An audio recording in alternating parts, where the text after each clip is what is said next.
Hello. How's everyone doing today? Waiting. There it is. Um, oh, I actually need to change that. I just realized that my subscriber goal is slightly off from where it should be. So give me one moment. I'm going to fix this.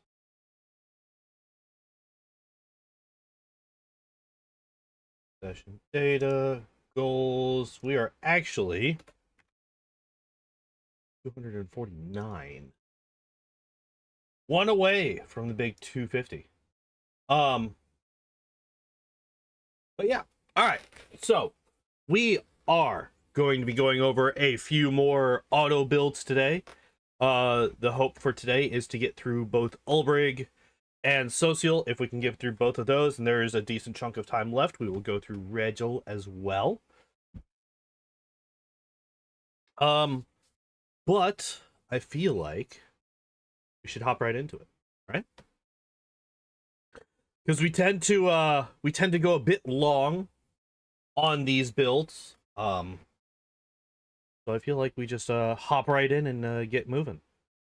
So if we're looking at, so we're gonna be starting with Ulbrig today, and we start off with Hermit.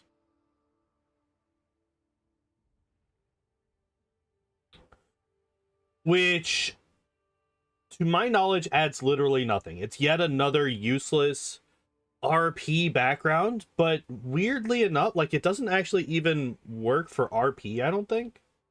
Because Ulbrig is not at all a hermit. He was the chief of his clan. He was very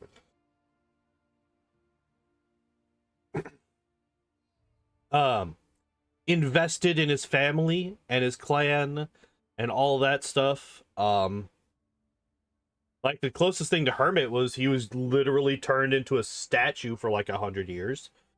But wasn't a choice that he made.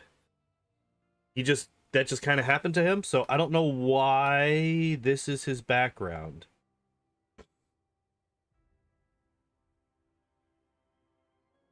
Not that any other background would probably be better, honestly. I don't know, maybe there's one that boosts up natural attacks, but yeah, this background's useless. Weirdly enough, he has the Griffin aspect. But if we're looking at feats, he gets power attack, which I approve of, weapon focus claw, which I approve of, weapon focus bite, and weapon specialization claw. Now, I don't know. Once we get done with this, I am going to take a look at his actual, like, how many attacks he gets and all that stuff. Well, I guess he can do do this, right? It's this one right here. No, that's Griffin shape. Shifter's Fury. There it is.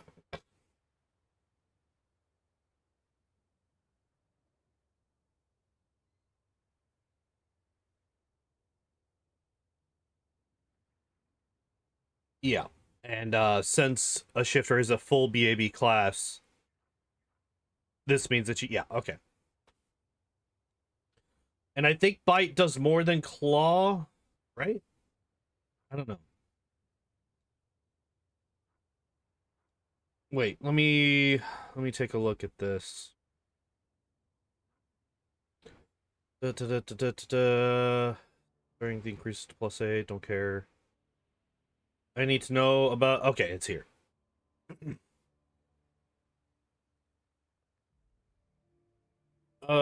Standard action, base speed of 50, 2 claw attacks, and a bite attack. 1d8. But his claws eventually...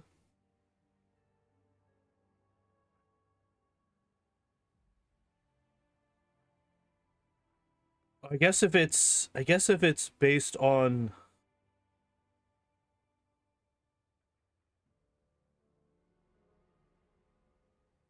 level stack, our shifter gains the pounce ability, improved the natural attack ability, 14th. If our shifter can select a third combat feat and also gains the rake ability. So something that I'm trying to remember, and like this is simply my lack of familiarity with the shifter class. I'm trying to remember if the claw attacks that you have in Griffin shape, if these natural attacks scale like your shifter claws. Oh wait, primary natural attacks gain the same benefits granted by your shifter claws ability. You could use either the base damage or the damage on the whichever is greater. Okay, so eventually these all become the same. Like bite and the two claws, they all do the same amount of damage. Once you get them up to once you're level 11.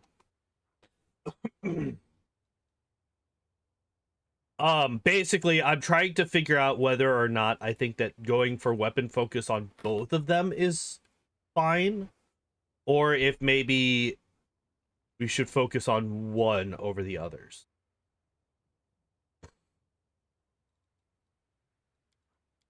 Oh, why is this? Okay, wait. All right. Is that because I am on?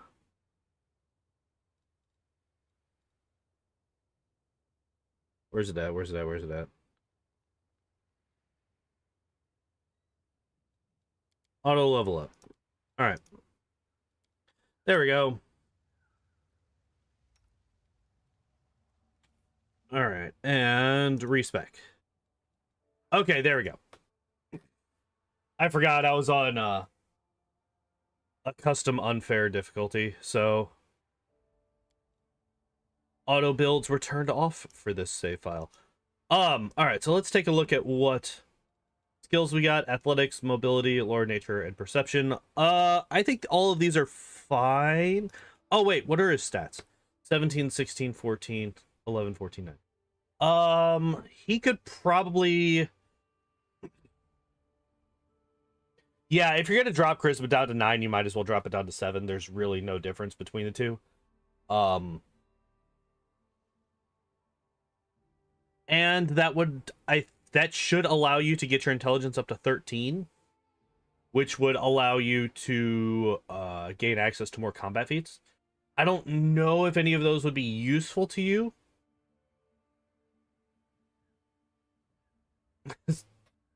Hi, Igor. I like Ulbrig. I like Ulbrig.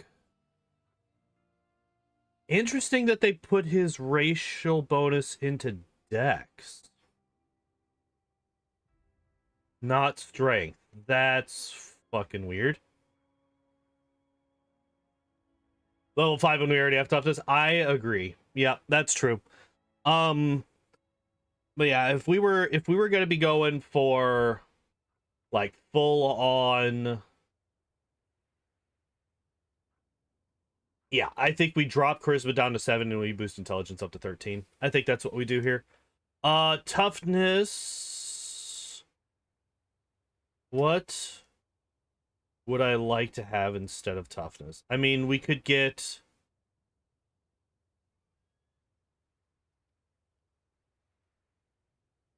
extended aspects. I don't think is necessary. Shifter's rush, I also don't think is necessary.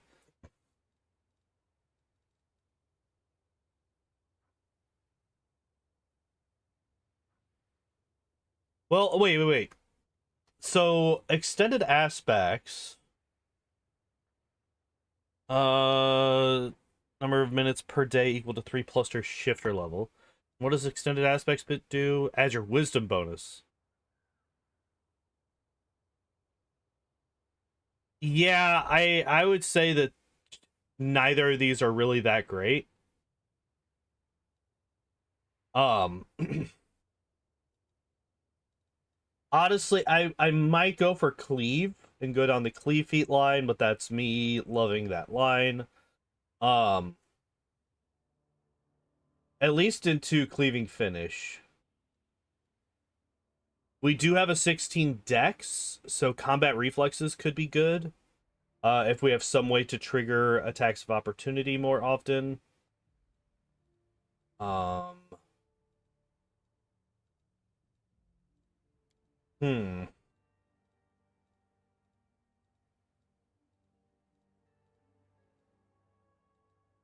Yeah, there's not a whole lot of feats that I really care about right now. So while I do think that there are definitely other options that I would take besides toughness, um, I think cleave and combat reflexes are probably the two that I would take here. This is always under the umbrella statement that I know we're not taking teamwork feats. We're never going to take teamwork feats unless it's forced by the build, like in a Cavalier or something. So I know that we're not taking them. That's why I'm not saying take outflank. Because obviously outflank would be the best choice here. But besides outflank,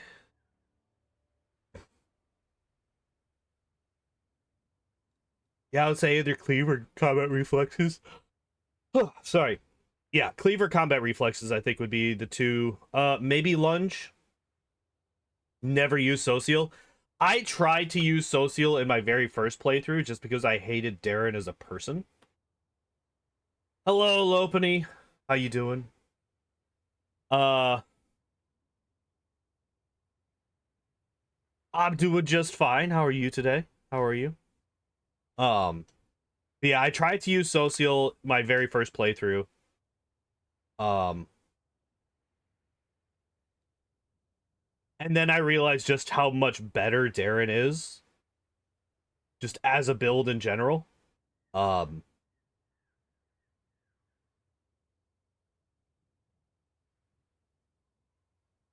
a bot who can get impossible domain types, that's fair. All the lights of blessing and tears of the kingdom. I don't know what that means.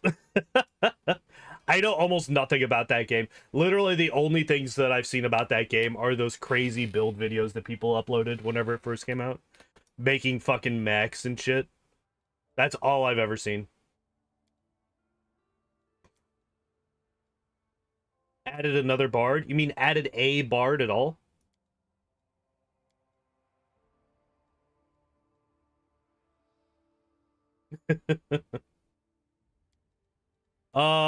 So yeah, literally nothing at level 6, so we're just gonna keep going.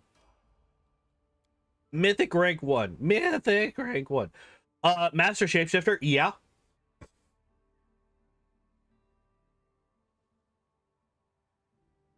Lindsay exists. Ah.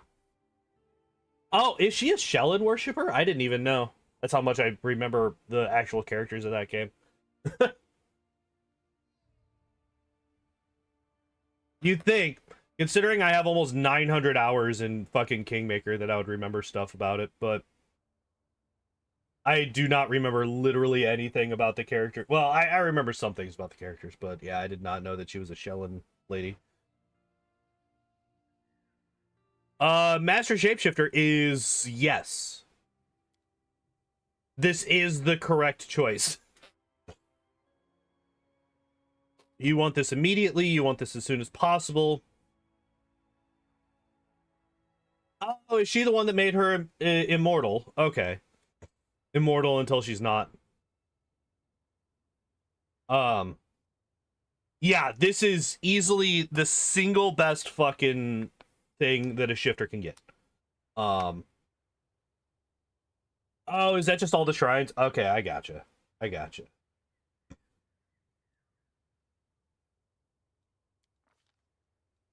I know of the shrines in the first game. I just, like I said, I don't know anything at all about Tears of the Kingdom.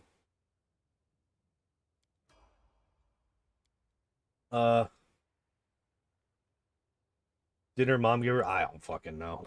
I have no fucking clue. Shifter's multi-attack. This is yes. Again, now that we have Shifter's Fury, we definitely want to get Shifter's multi-attack because you basically always want to have Shifter's Fury on. Especially once we get up to like level 11 and level 16. Yes. Gets you extra attacks per round. Yeah, you're going to be lowering your attacks by 2. But this is like his attack bonus, like A, he's full BAB. B, he's going to have a very high strength, especially with his Griffin aspect and Master Shapeshifter. Is it what kind of it's an inherent bonus. So this stacks with belt. I couldn't remember if this stacked with belts. This stacks with belts or any other items, because I know that there are a few items that are specific to Ulbrig, basically, or any other shifter, that give massive bonuses to different stats.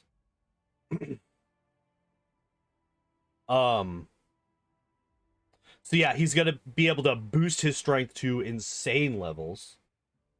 So this -2 isn't really that big of a deal. And obviously this -2 is a hell of a lot better than the -5, right? So you're gonna want to be using Shifter's Fury basically at all times, and this makes that even better. So yes, obvious choice. Obvious choice. Mythic rank 2, power attack mythic. Another really, I like this one a lot. Especially if you're using a two-handed weapon. If you're using a two-handed weapon, oh my god, this is insanely powerful. But yeah, power attack mythic is really good. So normally, unless you have greater weapon focus, I would say weapon focus mythic isn't that good. But because we do have weapon focus on two separate weapons that we are using at all times, right? Claw and bite.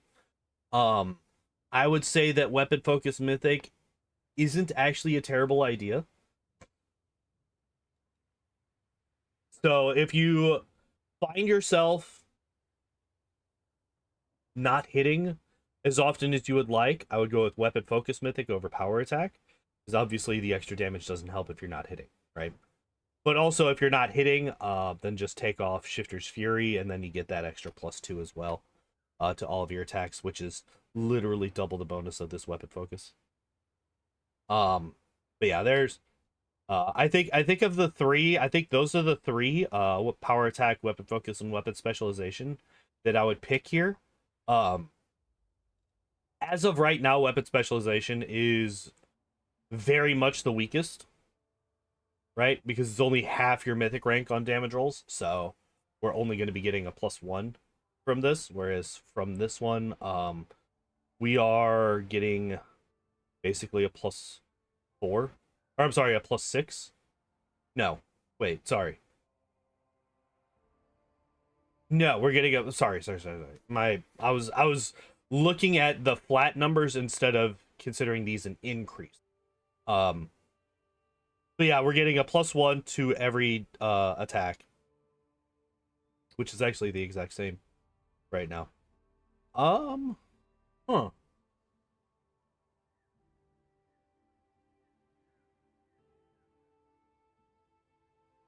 Oh, wait. We are using a primary natural weapon, so we get the +5 on one of our attacks. So that right there makes this way better. Because that +5 is a +3 for each attack. Yep, okay. Yep. The power attack mythic is the best choice out of those three for right now. Yep, confirmation, we are boosting up strength. I couldn't we started off at level 4 going into level 5, so we never actually saw where we put our first point. So putting this point into strength is good. However, this does once again mean that we are going to be ending up with an odd strength number, because Owlcat doesn't know how to spread their stat distribution out better. So yeah, we're going to be ending up with an odd number, which sucks really bad. Raking Claws. Okay, so Raking Claws, I actually convinced myself not to take this in my playthrough. The reason being,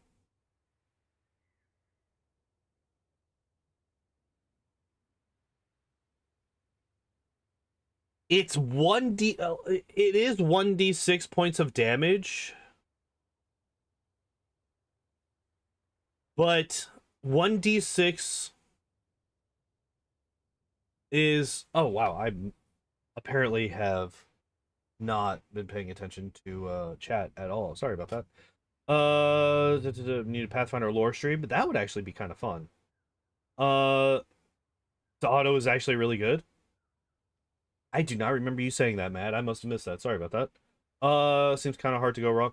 Yeah, a lot of times if you have like a pure fucking melee attack build, as long as they're not taking shit like spell penetration or something.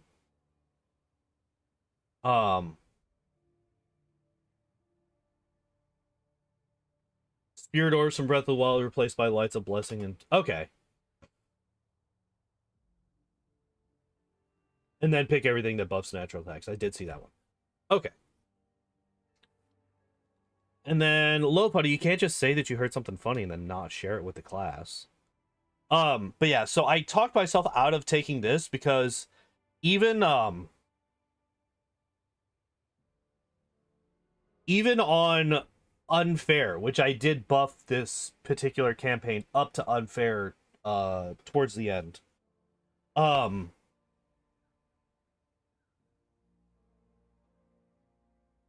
What? Boot about a boot? Are you Canadian? Boot to boot to boot. Words. Oh yeah. So even on unfair, the build and the party that I had was so incredibly powerful that like even today, I reloaded the wrong save and I accidentally loaded the autosave right before the Baphomet fight. I finished that fight in less than a single turn. Like less than one round went past and the fight was over.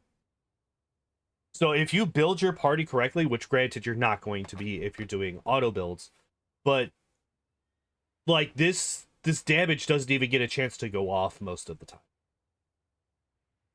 So I definitely talked myself out of using this particular feat, but it is free damage if you for whatever reason are having trouble finishing people off. If they are surviving for multiple rounds, this can definitely add up. You take lunge. That's frightful shape. Supernaturally ferocious and disquieting. An attack. Will save.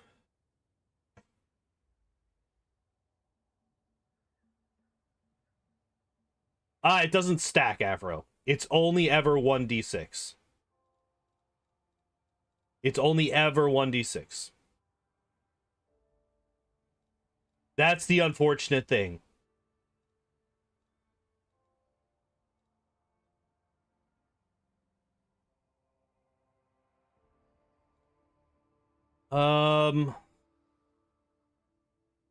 So frightful shape could actually be really interesting if you had a decent charisma. DC plus half your character level plus your charisma.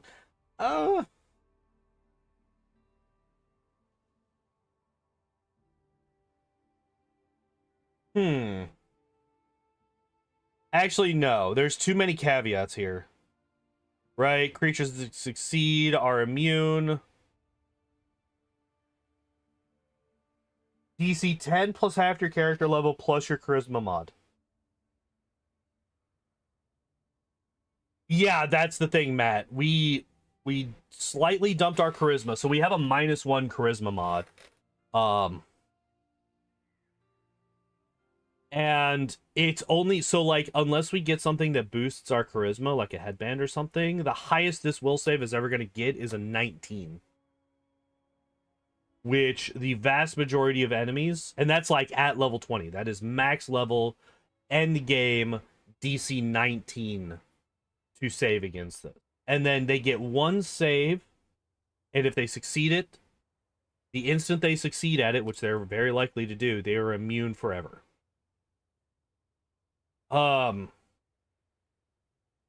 So like my immediate reaction was, oh man, this is really good. Each of your attacks basically causes a this is a dazzling display on attack.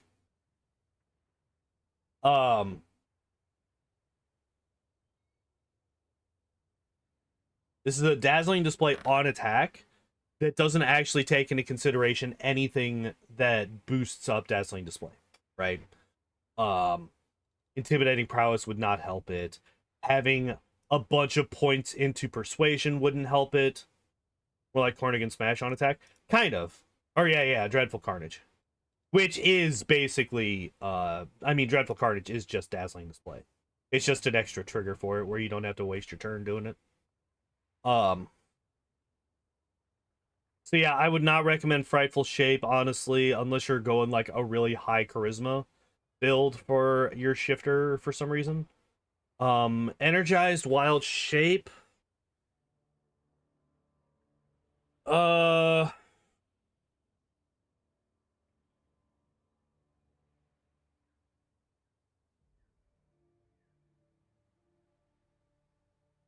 No. This is another one where I'm like, the immediate thing is like, oh, it's extra damage, and then it's like, oh wait, you're gonna need Ascendant Element for that damage to even be able to get through most of the time. And the resistance that you can get from just get the spell. Just get the spell, the communal, and you're fine. Right? An extra D6. If it was just like physical damage, I would agree. But the fact that it is elemental damage means that the vast majority of the time, it's going to be resisted. In this game, with all the demons that you're fighting, all the people that have elemental resistances, the vast majority of the time, this damage is going to be negated entirely. It wouldn't be the worst. Like, it's not bad against things like cultists or anybody that doesn't have elemental resistances. But considering how often the demons will have resistances to anywhere from 1 to all elements, that vastly decreases the effectiveness of this feat.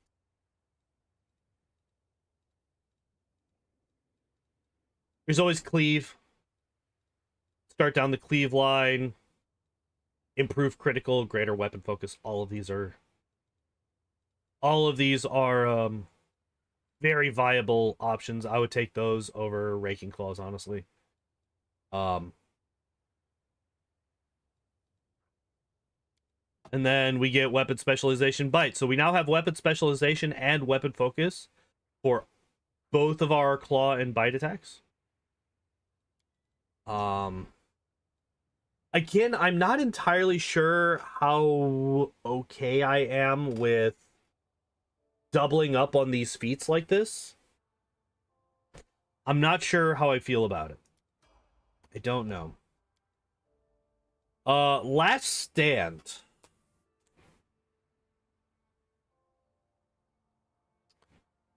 I feel like this is unnecessary. At this point, like, this is this is you leaving Dresden, right? This is you finishing up or getting ready to finish up Dresden.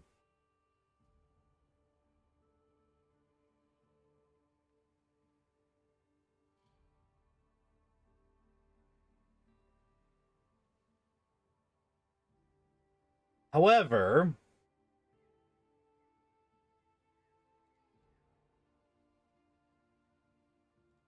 what else?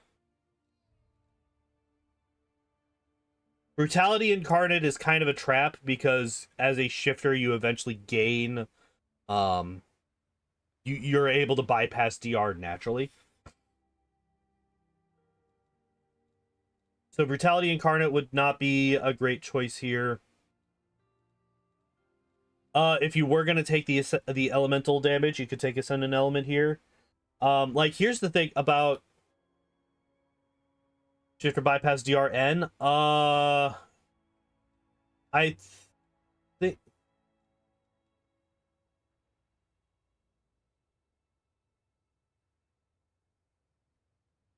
so. Nothing does, right? Like that's the whole point. If it's a full DR nil, nothing gets over it. Um, but eventually, well, oh, do they really? Okay, so yeah, it's actually even better than this.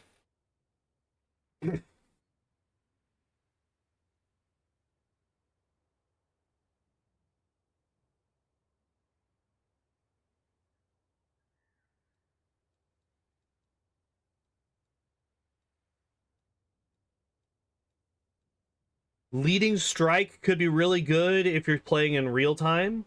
Obviously, it's really shit if you're playing in turn-based because you only ever get one trigger for the extra divine damage, whereas in real time you can get multiple per round. Um, Mythic Charge could be really good, right? Proc Elemental Barrage. Um, Not without like a fairly convoluted. I feel like if you have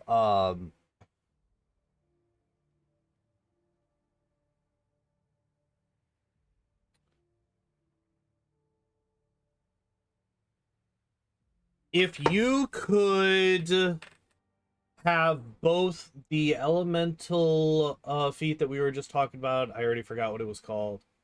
And if you had like an alchemist in your party that could give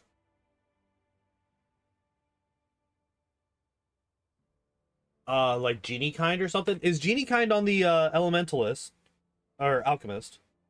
Yeah, so alchemist, genie kind. Okay, yeah.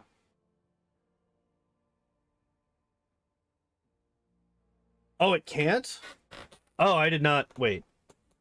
Elemental barrage. Oh, yeah, it's every time a spell you cast. Oh, okay.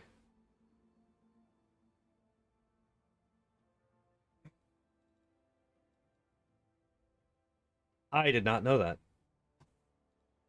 Because yeah, I tend to ignore elemental barrage. Speaking of, we are gonna do a test real quick towards the end of the stream. It's been requested multiple times in comments on my videos for these to test elemental barrage just to confirm whether or not it does still work with elemental assessor. So we will be doing that at the end of the stream. Used to proc off net weapon attacks. That might be what I was thinking of because I remember that they had nerfed it. And I was under the impression that the nerf also included elemental assessor, but apparently I was mistaken when I said that. So yeah, we will be testing that. I could just do a quick Nenio respec and get her back up to where she needs to be able to do that. All right, level 11. What do we get? We get improved critical claw. I do prefer getting improved critical claw. Wait, do I? We're a level 11 now. Level 11 means that we now have 3 iterative attacks because of our BAB, which means that if we use that with our bite, we would have 3 bite attacks and 2 claw attacks. Whereas if we were to use it on one of our claws, we would actually have 4 claw attacks. So yeah, actually, I think improved critical claw is the best choice here because we can get the most attacks out of our claws. Yes. Okay. I approve of this. I approve of this choice. All right, level 4, weapon specialization claw. This gives us a +2 to our claws, right? half. Does add extra damage to it. Improved critical mythic is now a choice. However, I can't remember if there's anything that increases the crit range of our natural attacks. I think there is, but I can't remember off the top of my head. So if there is, I would say improved critical mythic is probably the better choice here. If there is not, then either weapon specialization or weapon focus would be the best choice here. 8 or 12? Hell yeah. That's not that bad. That's not that bad. Yep, just boosted up our strength some more. 12? Hey, even 12, that's almost there. Almost there. Especially if you started off with like 150 of them. And now we have greater weapon focus claw. Yeah. Yeah, so we just took yeah. I approve. I approve. What was I about to check? I was gonna check something and then I immediately forgot what the hell it was. What was I about to check?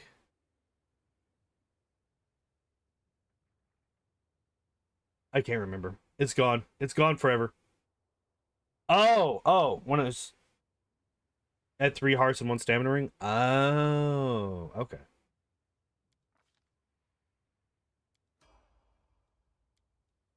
So close, hell yeah. And now we have greater weapon specialization claw. So we just got... That's when you start the game? Yeah. Yeah, you always start every Zelda game with only 3 hearts. So you just spend all 3 of your bonus feats on weapon specializations, huh? Finishing up with greater specialization claw. God damn it, yawnies! I need to stop yawning. It's like the very... This is the very beginning of my week. I need to not be yawning so much. Leading strike. Okay, so yeah, here's leading strike. That makes sense. Makes complete and total sense to take this with as many attacks as we get. That is a lot of potential triggers for that extra divine damage. And that's 1d6 per mythic rank. So that's currently 5d6. So if we were to max out, we would have 5 attacks.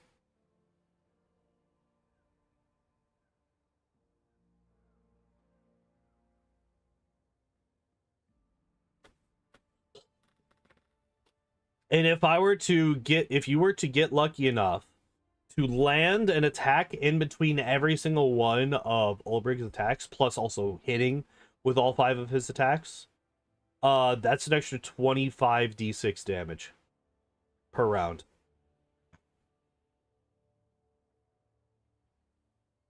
Charge anyone anywhere? Yeah. Yeah, I was looking at that earlier. Yeah, Mythic Charge would be really, really good for him as well. Critical Focus. I think that this is a bit... Again, I think that this is focusing too hard on critical hits. Okay, here, let me actually just... Water natural attack crit range increase.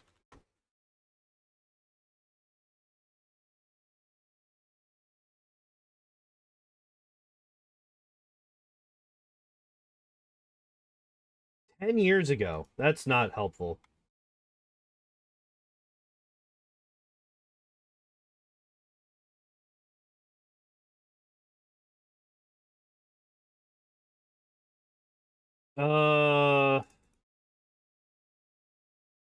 Is it... I know that it's normally 20. I'm trying to see if there's any items that you can get that are similar to the... What is it? The ring that kineticists get that increases their crit range. I'm curious if there's a natural crit range increase. like just an item that increases all of your natural attacks crit range. If that exists, then I would say that getting critical focus isn't terrible. If it does not, this is really stupid to invest this much into critical hits because they're only a 10% chance on any given attack. You don't think so? I don't either. The like very quick Googling that I'm doing right now was not pulling anything up. Otherwise, all monks would get it. Do monks have their fists aren't considered natural weapons though, so it wouldn't count for them.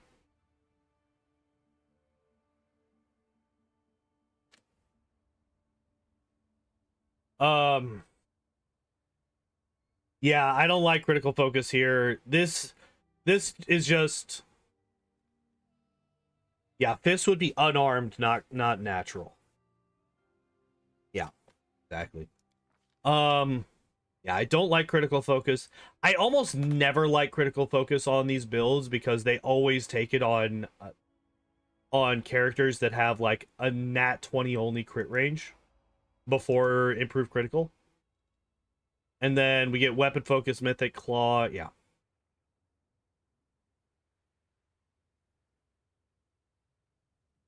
Yeah, fists, yeah. Weapon focus, mythic, yep. And then, yep, nothing on 16. Unrelenting assault.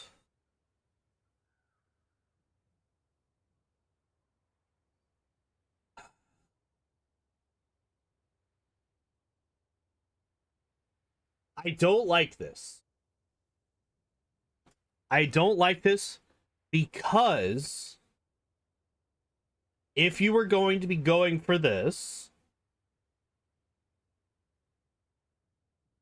I think a better choice, A, would be Rupture Restraints. Rupture Restraints would just be a better choice. B, another better choice would just be what we were talking about just a minute ago, Mythic Charge. Both of those should be in this build, and we now can't get both of those because of Unrelenting Assault. This is a terrible feat for a build like this, because a build like this is going to destroy anybody that it touches. Regardless of any small missteps in this build, Ulbrig is a very powerful character regardless, especially if you find all the right items for him. And they're not going to last enough rounds to make Unrelenting Assault effective. It's the same deal as why I don't like Raking Claws. Raking Claws is only effective if the enemy survives multiple turns. You actually want your enemy to live longer to get more out of those feats. It's incredibly counterintuitive, and I don't like it. Staggering critical. At least if we're taking a critical feat, a critical status feat, staggering is the second best. I'm really happy to see staggering. I would prefer to see...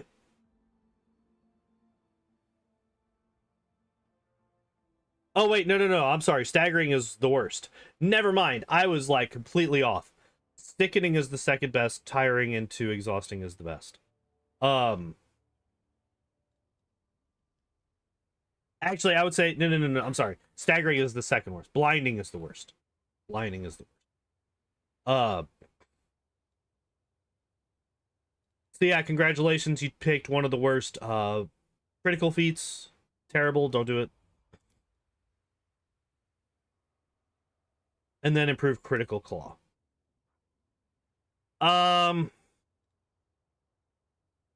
Yeah, we have now invested... Yeah, that's why I would say that it's better than blinding critical, is because it's at least still one round on the save. Whereas blinding critical, it's just save or if they fail their save, they're fucked. If they succeed, then nothing happens. Um, but with this, we have now invested improved critical focus, staggering critical, and critical focus mythic on a 19 to 20 only crit range weapon.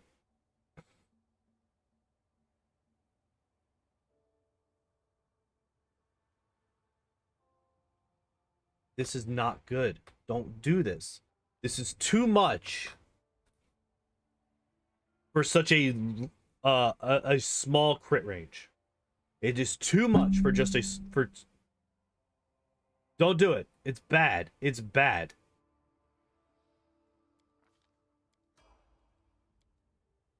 Okay, so we do get rupture restraints. Okay, that does mean that we don't get mythic charge though, which is unfortunate.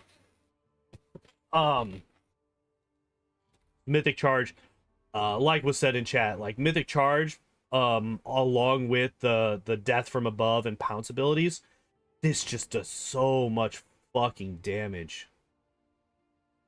Wait, here's a question. Since we have pounce, do we get this divine damage on every attack that Ulbrig has off of his pounce? Or is it just the first one? It's on every one of them. Oh.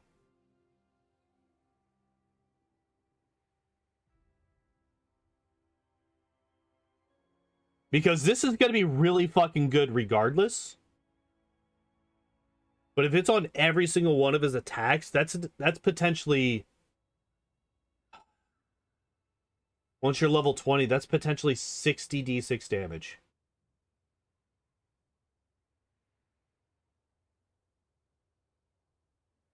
That is potentially 60 d6 damage.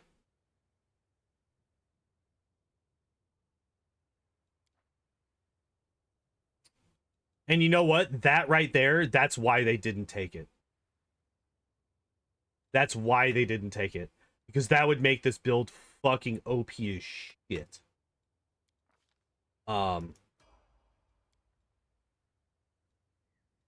Literally nothing at 18. That's fine. Level 19. The fuck? Are you really so out of ideas that you take 2 critical feats?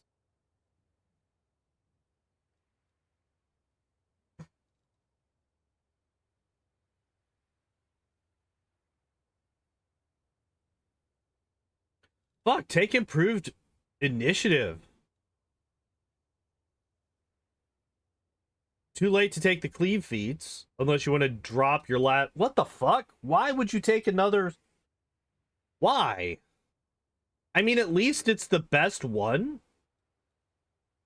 No save, and they're just tired after that, which helps out a lot.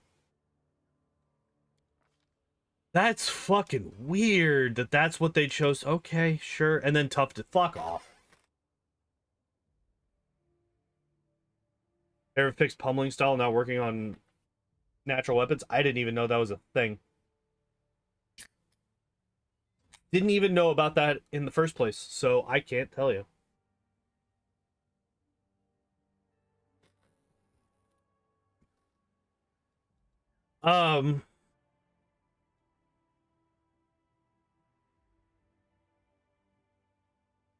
Extra mythic ability, mythic charge. Could have taken that, yeah. Could have taken weapon specialization, mythic. Is it? No, it is just a flat bonus.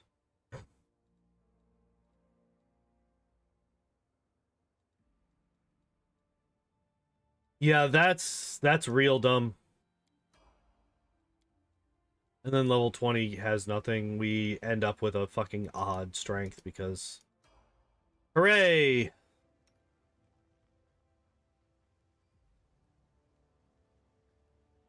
Okay. Let's take a look at his build. Oh, wait, yeah, I was gonna look at Marshall. Oh, wait, here, let's,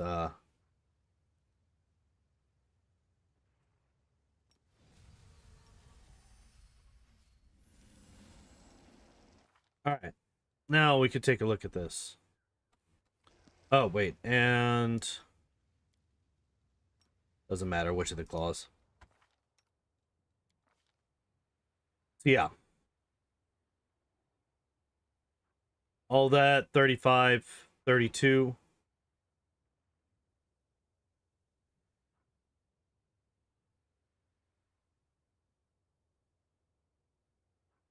Why is this a -3? Oh, because we don't even have greater weapon focus bite. Okay. That's why I was like, why is this at a -3 from this one? And then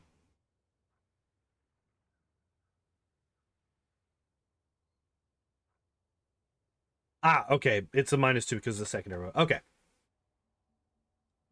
So yeah, we got 4, 5, 6 attacks. Yeah. If we had, damn, 60d6 damage. That's insane. But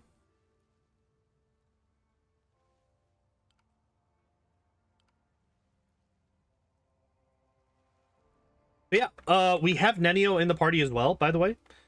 So we are going to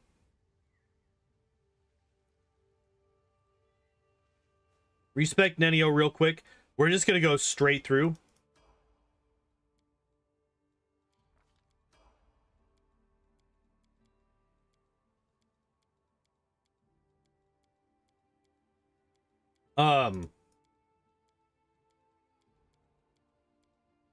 Because we just want to check a thing real quick. Elemental Assessor. Alright. Now, bag of tricks, rest all. You.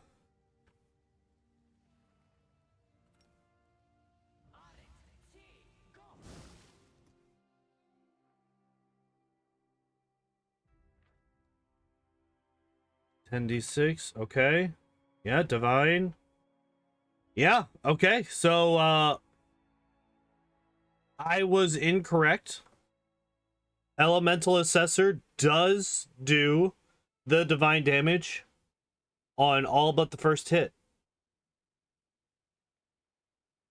Also, the fact that this man just... How much health does he have? Jesus. So the fact that this man has 374 health right now just devalues that toughness even more, by the way.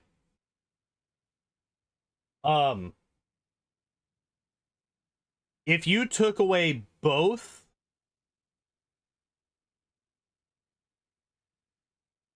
toughnesses from this man, it would still be about like 15% of his health.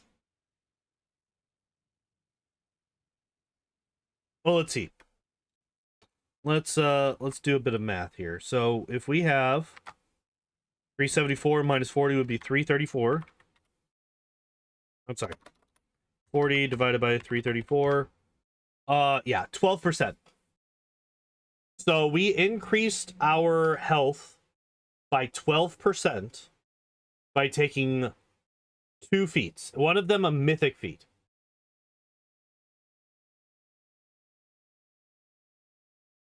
Ain't Hellfire still better? Do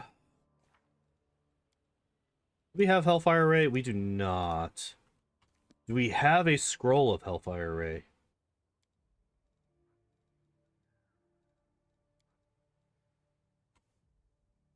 We do.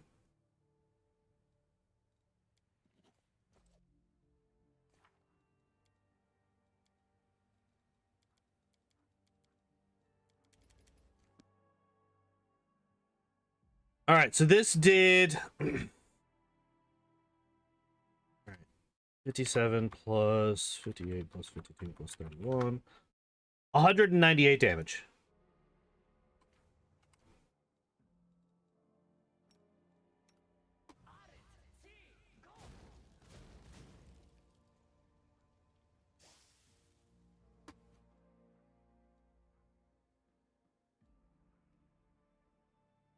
We're going to ignore this divine damage.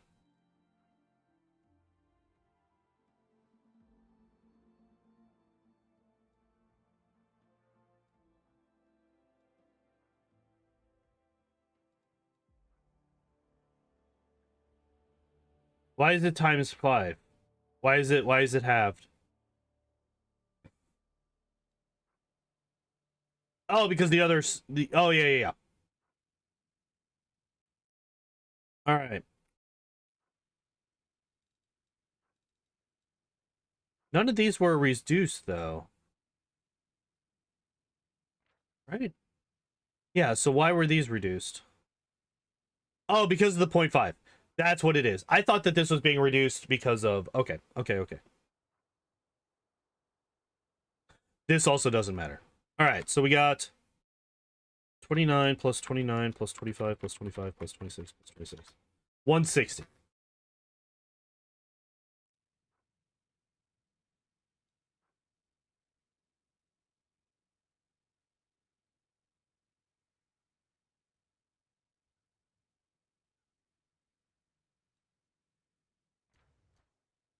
All right, let's try again.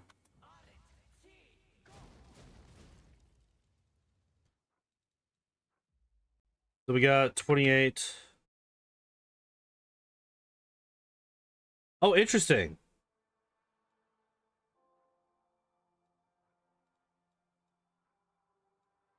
Interesting. The extra. So I was curious if this damage here, because it is still a source from, this was still sourced from Elemental Assessor. I was curious if this would trigger another hit of Elemental Barrage, but it did not. So here we got 28. Oh wait, 28 plus 28 plus 4 plus 24 plus 31 plus 31. 166. So if we rest again, because I don't want my character to die, and then we hit him with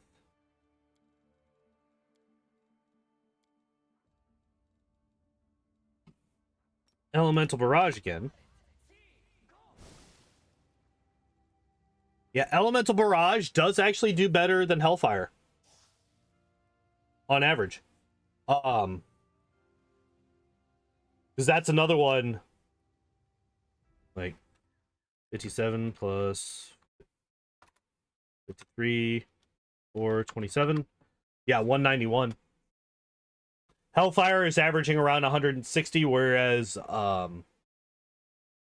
Elemental Assessor is averaging around 200. Now, this is without any kind of elemental resistances. If we were fighting against somebody, but like also the majority of the damage for this is not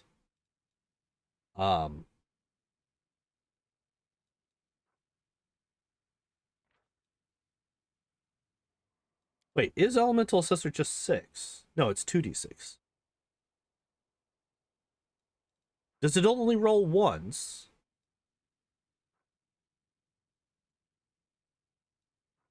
Wait.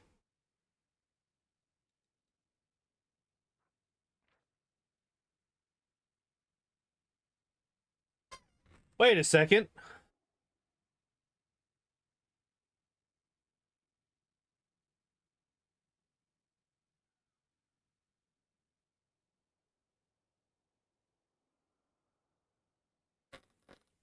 Wait, what the fuck? How does this even work? Fire, cold, electricity.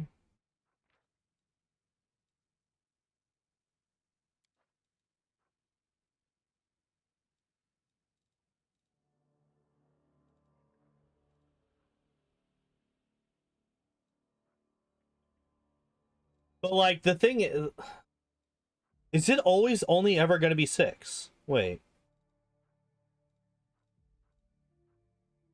No. Okay. I just apparently rolled exactly 6 on all 3 of them somehow. And for whatever reason, so we got fire, cold, electricity. Fire, cold, electricity. Fire, cold, electricity. Fire, cold, electricity.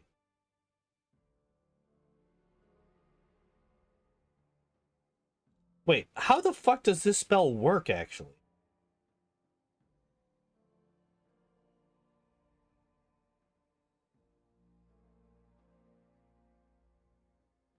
Two d6 points of acid, cold, electricity, and fire. But it's counting it as... How does this damage work?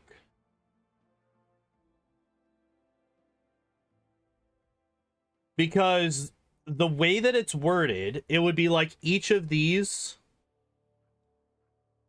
would only be one element, right? So like this should be divine and fire, divine and cold, divine electricity, divine and acid, right?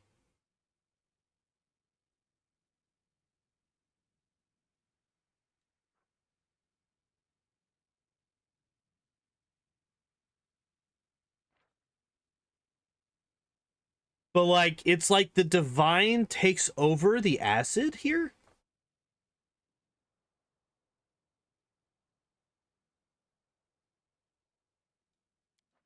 Because like the only one that's showing acid damage is this one.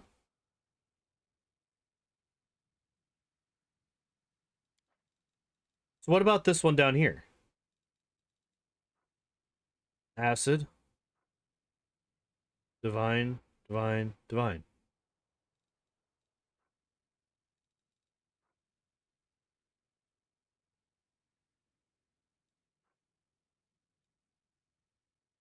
This doesn't, the way that this is displayed makes no sense.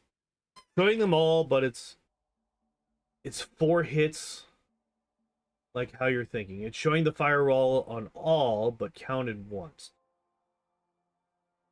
Then it's just lying. Then the display is just lying to me as to what's happening here. And it's not actually... Well, no, because like I could actually see how much damage is done here. Alright, we're gonna do it again. We're gonna do it again. We're gonna hit him again. Fuck. I was really stupid and I didn't actually... Alright, here. This is what we're gonna do. We're gonna rest. We're gonna rest all. Alright. He's at 374. 374 minus 165. It's 209. All right. Now, if these add up to 209,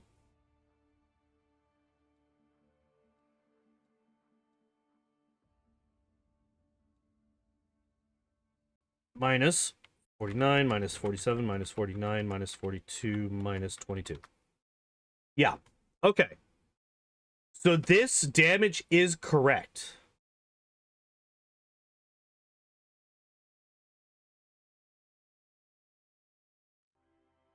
This damage is correct, yet it's showing multiple sources of each element.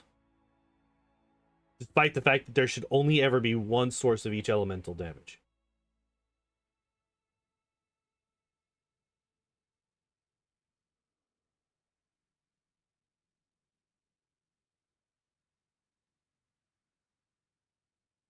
Elemental Assessor, actually, yes. I would say at this point, Elemental Assessor will seems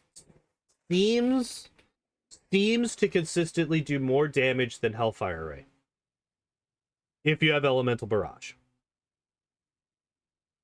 But it's also doing some weird stuff with its damage rolls and its math. And I'm currently trying to figure out what the hell it's doing. Because it doesn't make any fucking sense. Oh, that's not what I wanted to do. That's what I wanted.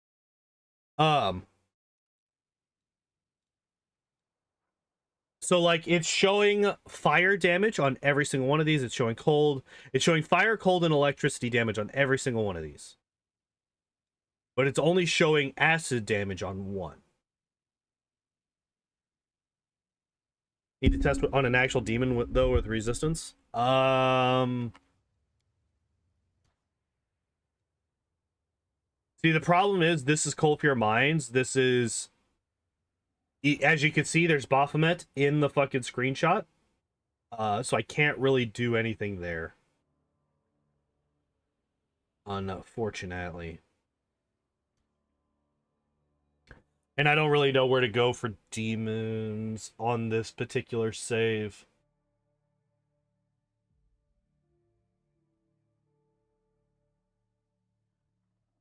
Do I have a save at a Relu somewhere? I should. Then.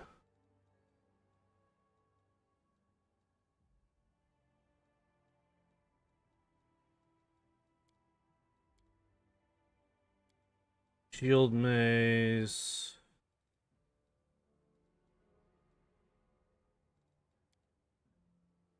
Shit, I don't have any.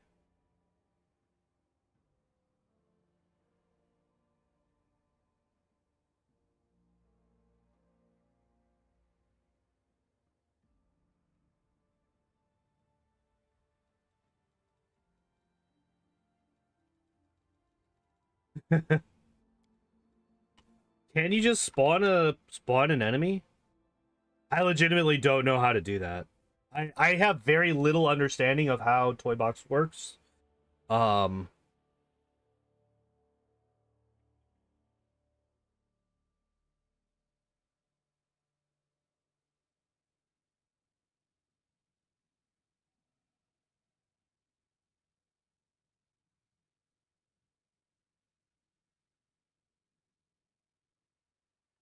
No, so with this, you're basically just sacrificing the actual elemental damage just to get the divine damage instead. Would it be units?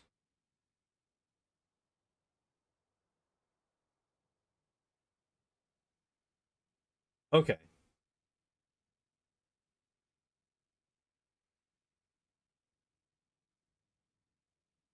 Baylor? Uh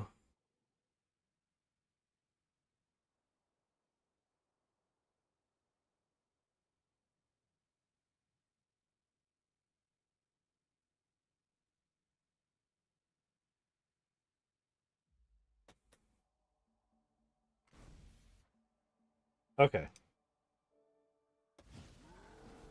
Oops. Fuck it, 358 damage. Oh Jesus. Here, let's cheat.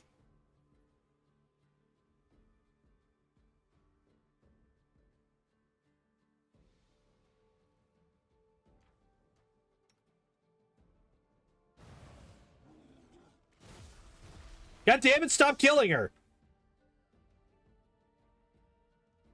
Guys, I've made a mistake. um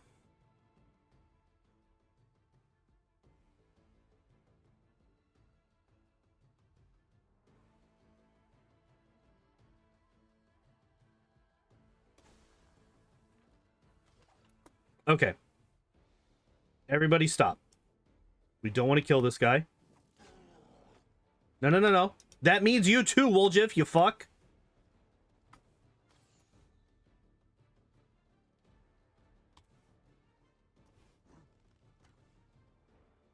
Alright.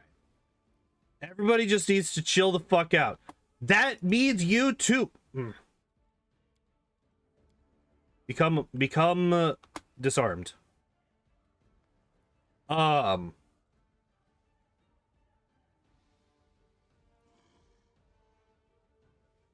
Okay.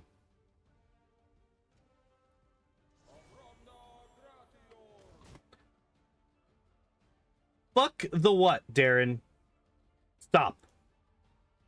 Everybody stop.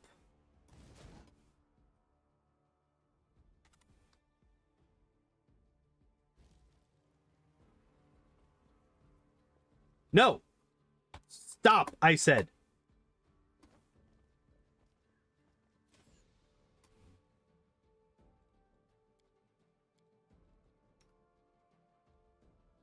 Okay. Okay, we got there. Everybody is where they need to be. Cannot save during combat. That I should have seen coming. All right. Now.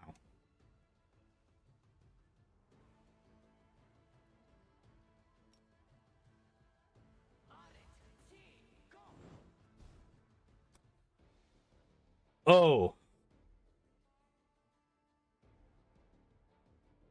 Oh no. All right, here we're gonna do another thing. Um.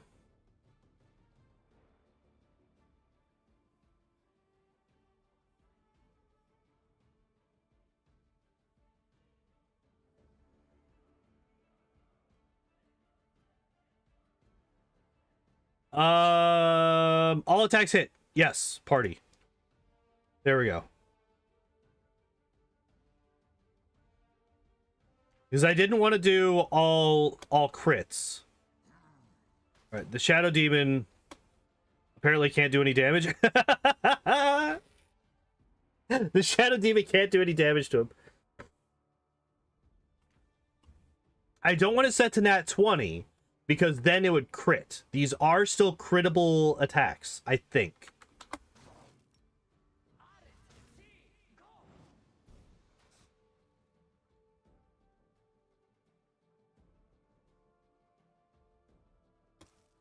Wait.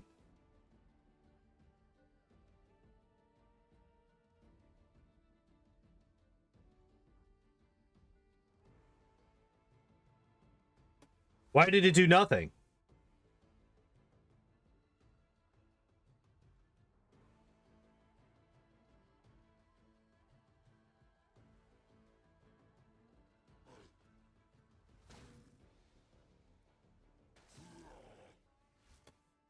Why are you able to do damage?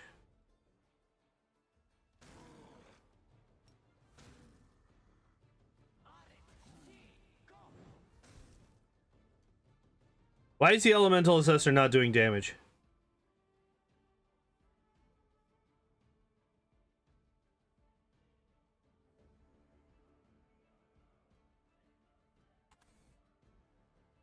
Why is this not a thing?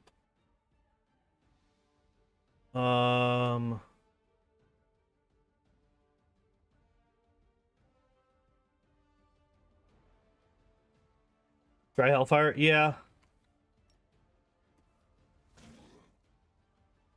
Here. We're gonna get rid of the bell. Oh, I can't because we're in combat.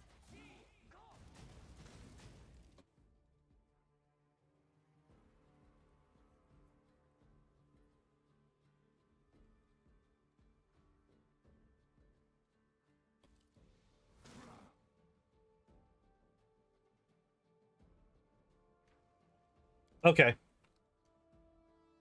Well, it's critical.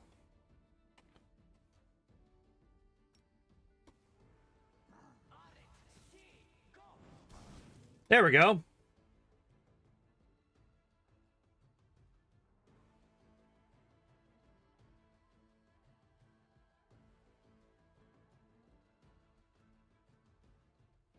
I like how this is a critical hit, and yet it's still somehow an odd number. That's interesting. I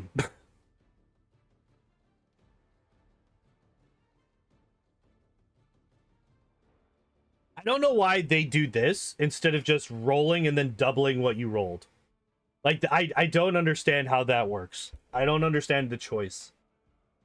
Like, to me, the obvious choice, whenever you crit and you're doing double damage, is you would roll your normal damage and then you would double it.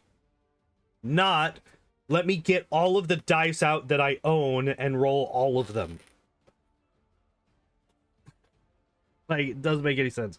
But anyway, so basically what we do... Fucking 2 damage.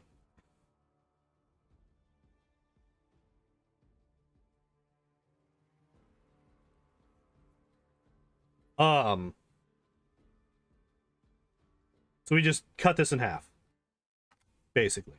So 81 plus 68 plus 67 plus 2 divided by 2. 109 damage from this.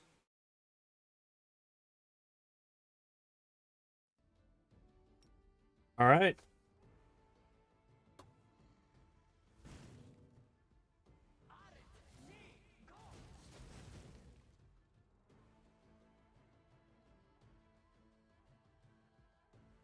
Ah, shit. Oh.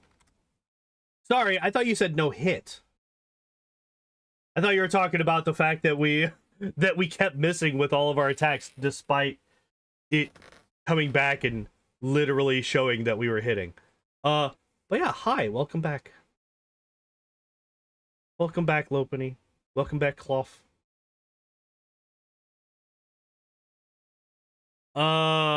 Okay, so this is a problem because we don't have ascendant element. Wait, you do though, right?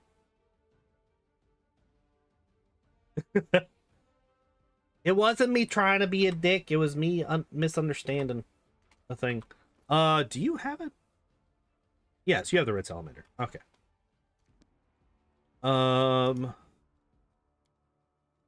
And you also here. Let me actually check Mythic Path. Yes, he does actually have ascendant element fire. Okay. So here's what we're gonna do. Here's what we're gonna do. We're gonna just casually level up Darren here real quick. Oh, wrong thing. All right. All right. Well, apparently not. All right. So we're just gonna be slightly lower on what we have access to. It's fine.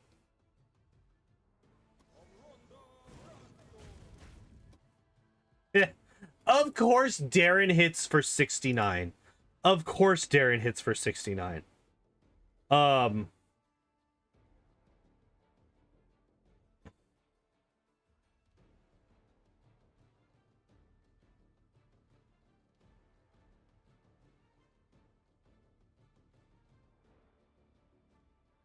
what is the actual... So yeah, it's 15d6. Okay, so what we're gonna do... we'll say 65 for the third one, right? Because there's the difference is 3 or 2, right? So or how many rays, right? We're already hitting for max damage on each ray. It's just how many rays do we actually get?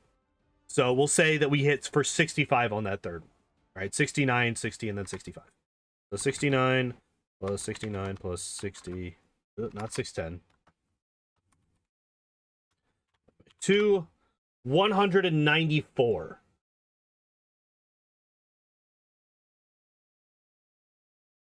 And what was... Oh, fuck, I forgot. What was the other one?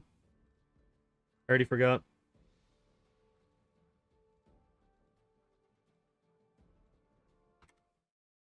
All right. So 194. 81 plus 68 plus 67 plus 2 divided by 2. 109.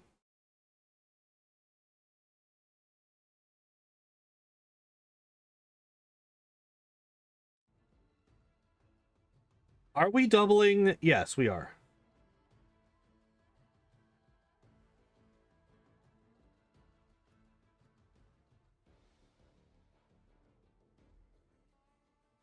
Why is this one doing so much more damage now?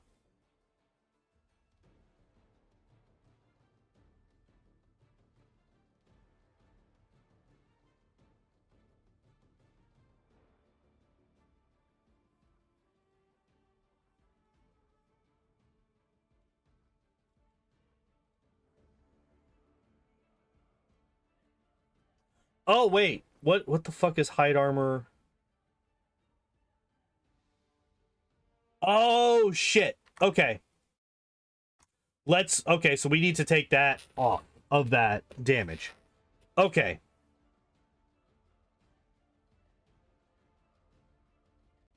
Okay. So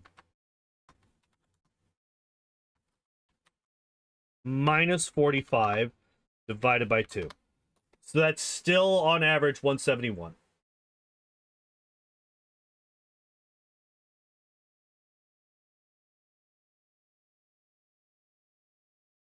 Still 171.5.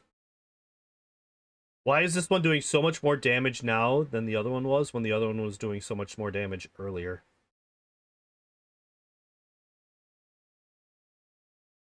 Maybe it's because... Okay, I only hit him once with it, so let's try again. Maybe I just rolled really, really shittily.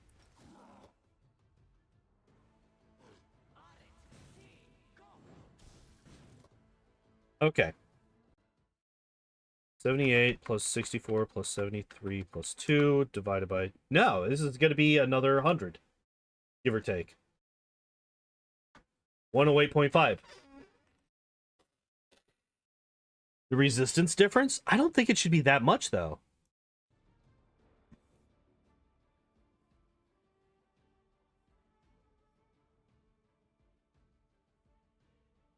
So we're losing... I mean, that is 22. Actually, yeah, maybe it is. Because that's 22 damage. 22 damage. Yeah, it's 22 damage each time. So 22, 44, 66, 88 plus 6 is 94. Yeah, that's 94 damage that we're missing out on. That's a lot of damage that we're missing out on because of that. Now, the thing is, that's not how this spell is supposed to work.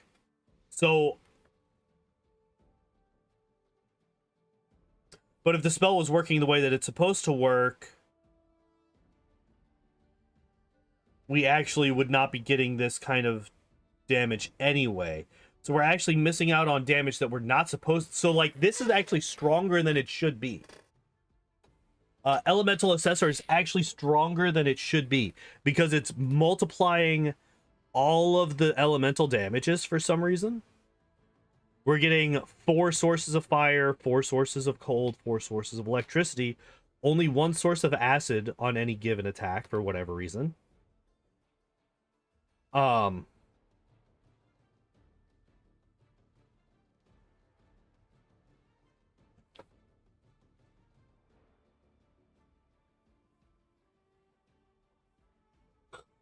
So, yeah, Elemental Assessor is actually a lot stronger than it should be. And yet, when you're coming up against a high-level demon,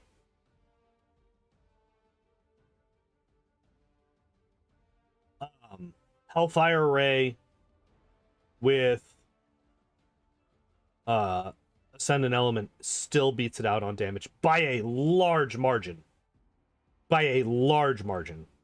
Now...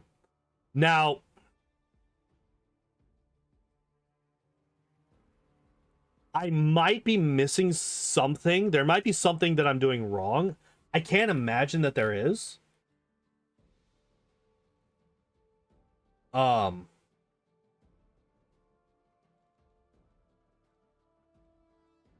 yeah, I when I double check the damage, because, like, this right here adds 15%. Or 15 damage, right? For hide armor of Elemental Carnage. I didn't worry about the point blank shot. It's a +1. That's not going to make a difference. The +15, yes, that's going to make a big difference. The +1, not so much. So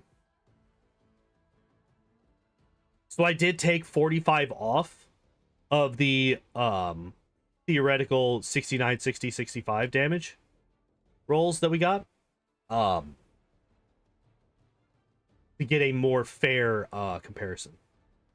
But yeah. Anyway, that's Ulbrig. I know that literally nothing that we've done for like the past 20 minutes has had anything to do with Ulbrig, but that is Ulbrig. That is his auto build. For the vast majority of it, I give it a thumbs up. It's a good build.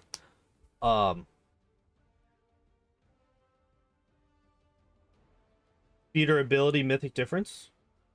No, Elemental Barrage and Ascendant Element are both mythic abilities.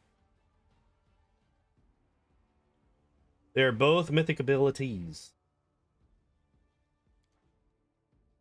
Let's just load in. We need Wendu. No, we need Sosiel.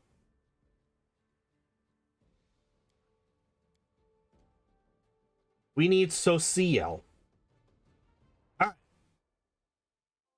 Getting back on track. We got an hour and 20 minutes left. We got to get our boy Sosiel fixed up. The good thing is,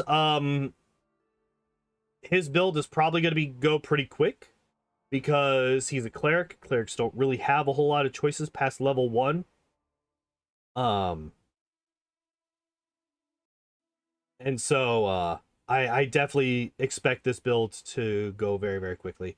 We might actually, despite the fact that we spent over half of the stream tonight on Ulbrig plus the Hellfire slash Elemental Assessor testing, I think we might actually be able to get both Sosiel and Reggie done today. But no promises. Where are you? There. Respec. All right. So, first off, Acolyte can use Wisdom instead of Charisma while attempting Persuasion checks. Let's take a look at his Wisdom. Wisdom of 19, Charisma of 14. Try something new. You could use Elemental Barrage on lower difficulty. Might not matter having Ascendant Element, making it better.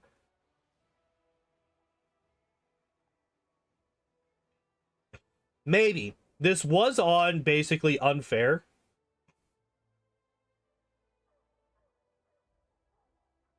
Right? Because it was unfair. I think the only differences were I turned off like weather effects or something because I hate those. Those irritate me. They're not fun. They just annoy me.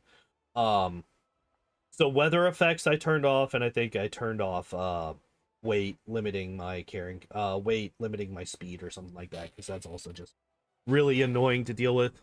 It doesn't make the game harder, it just makes it longer. I kind of despise it. So yeah, we have Acolyte, which is a really good background for Sosiel, actually. He has pretty high wisdom, not so great of charisma, not a terrible charisma. He still has some points in it, but his wisdom is definitely higher.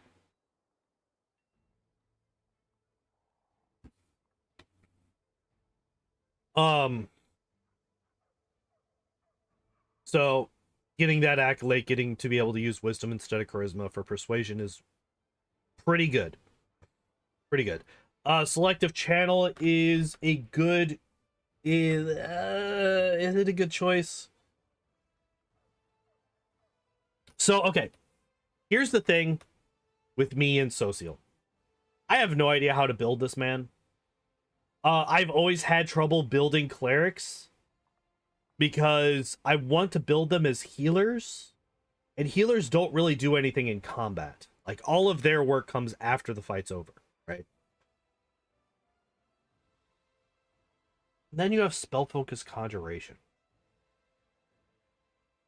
which I hate, by the way. I despise spell focus. Well, spell focus conjuration is only good if you're going a full-on summoner build, and then you want, or if you're going like pits or poison gases, like those types of conjurations.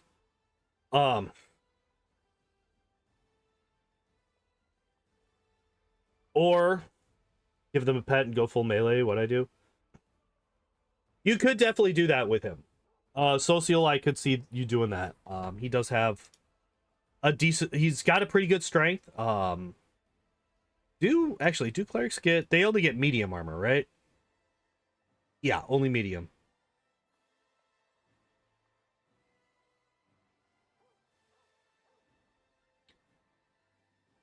So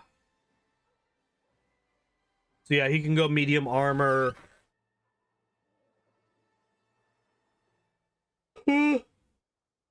Sorry. God damn. Yeah, like the biggest benefit to actually having Sosiel in your party is the ability to give him impossible domain and give him the animal domain and get him a pet. That is the best thing to do with him. We're not going to be doing that. I guarantee you they're not going to be doing that in this build. What skills do we got? Lore, religion, perception, persuasion. These are fine. You're gonna have other people that can get the other lores and knowledges and all that stuff. Sosiel could actually be a very good intimidator, right? He's already at a plus 15 persuasion at level 7. His wisdom is decently high. He could be an intimidator. I don't think that they go that build, but watch him go caster tank. I wouldn't doubt it. Speaking of caster tank, let's take a look at his feats. So we got extra channel and selective channel here and here. For whatever reason, the tooltips are not loading. Hopefully that fixes it. Nope. All right. But now, okay, sure. Why not, game? So yeah, we got selective channel, we got extra channel. So selective channel is something that you're going to want to get if you feel like you're going to need to be casting channel positive energy in combat. It's not, oh god damn, yawnies. Not the worst.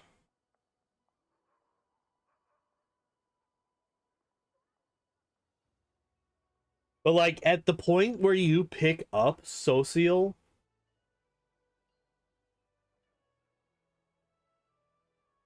how often are you going to be using channel positive energy in combat?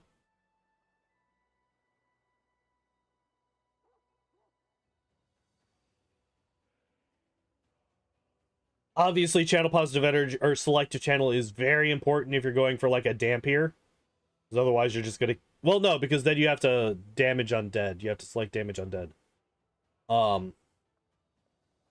Which there's not that many undead in this game, so that's not really an option that you go with too often. Yeah, I don't know how I feel about selective.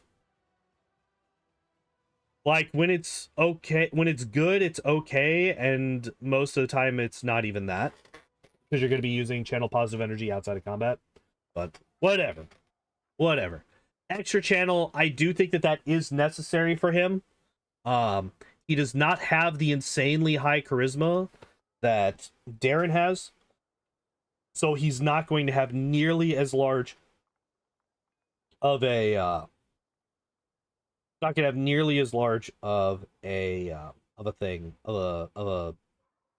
pool of channel positive energy to work with, right?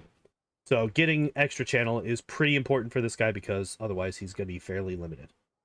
Zombie ambush. Yeah, there are a couple. There's definitely a couple of, like, obviously there's the graveyard at the beginning.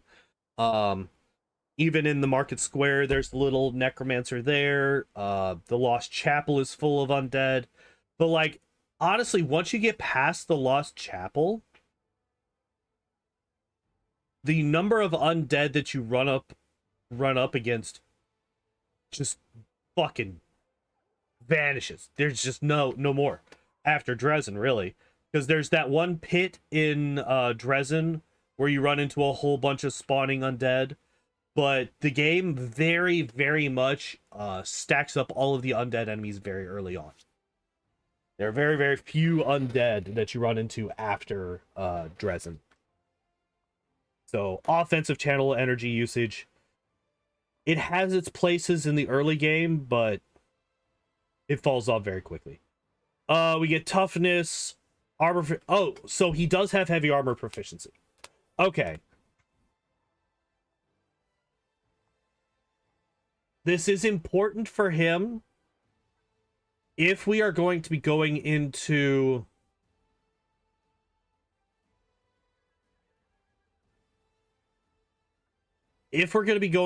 melee combat with as low a dex as he has.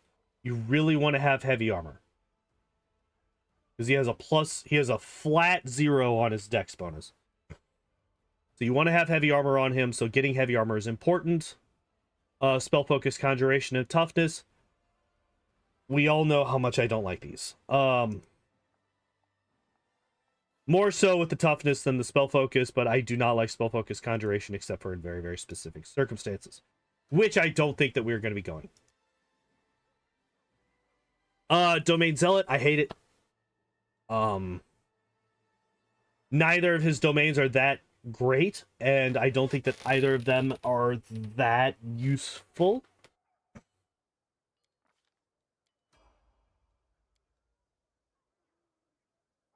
Mythic channeling, I also don't think is that great for him. His charisma bonus is literally a +2. So we're taking a mythic ability to increase his channel positive energy, healing, or damage by 4.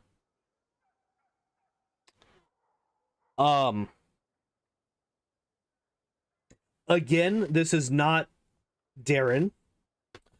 Darren can get up to like a 16 or an 18 on his charisma bonus fairly easily. And then you double that. Suddenly you're getting an extra 30 to 40 points of healing or damage. That's insane. This is gross. This is a waste of a mythic feat. Take something else.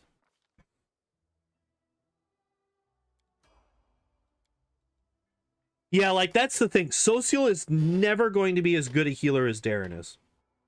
Sosiel will never be as good a buff bot, I think, as Darren is.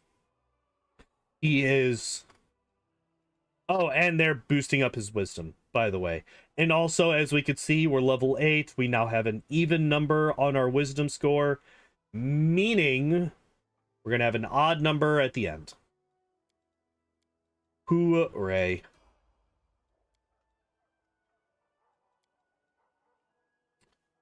So now we have both Spell Focus, Conjuration, and Enchantment. But why? But why would you do this? I don't understand.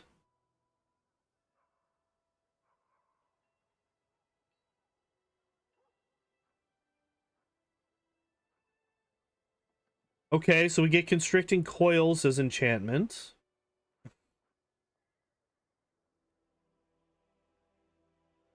Serenity as enchantment.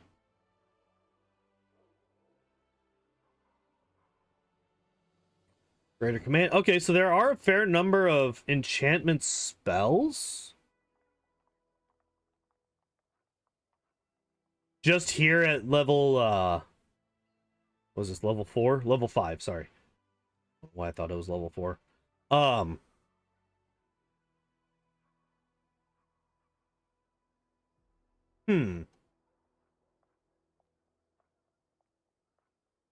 Also, I love the entire, like, the complete lack of any kind of fucking organization in the spell list here. Like, Angelic Aspect, Bone Shatter, Serenity, Break Enchantment, Breath of Life, Burst of Glory. Like, it's, like, mostly alphabetical, except for when it's fucking not. Right? It's like, you got Serenity here for no reason. You got Greater Command way the hell down here. You got Life Bubble way down here. Yeah, it's like mostly alphabetical.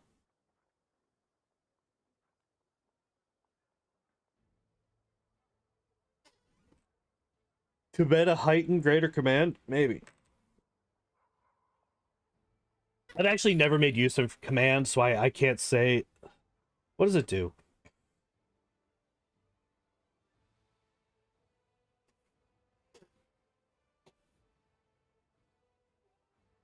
God damn it. I guess we'll look at it later. Oh wait, we could do this. Is command a level 1 spell or is it level 2? Level 1. Alright, what do you do? Single command, it obeys to the best of its ability. Approach, fall, flee, or halt.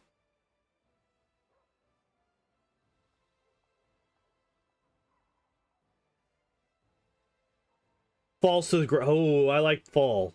Fall is really good. Fuck literally any of the others, but fall is really good. Okay. Yeah. Fine. Halt is the busted one. Why is halt the busted one? It just makes it so that they stop doing things. Yeah, but fall is you stop doing things, you lose your dex bonus to your AC, and you trigger attacks of opportunity when you get back up. How is halt better than fall?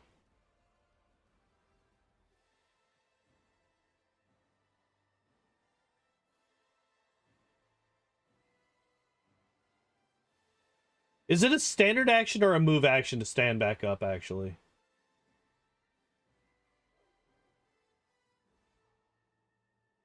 Oh, it's a move action. That would make sense. That would make sense.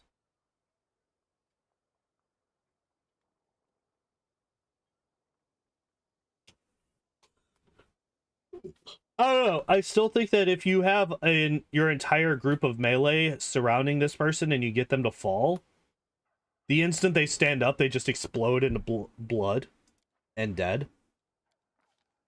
But I could see, the now that I'm actually looking at it, I could see the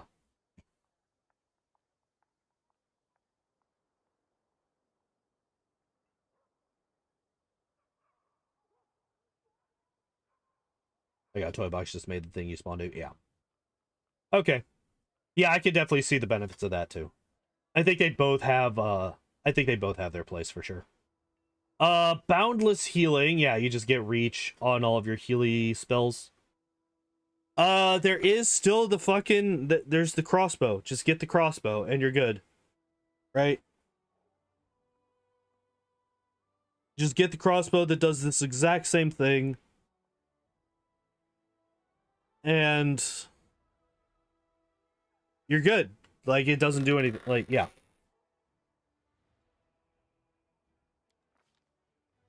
Yeah, instead of taking a fucking mythic ability, how about you just...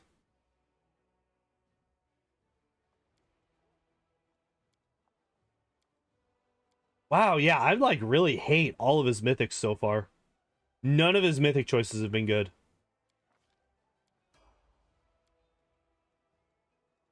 Nothing at 10.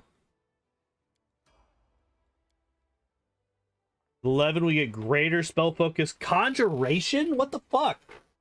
What offensive conjuration spells do you even have?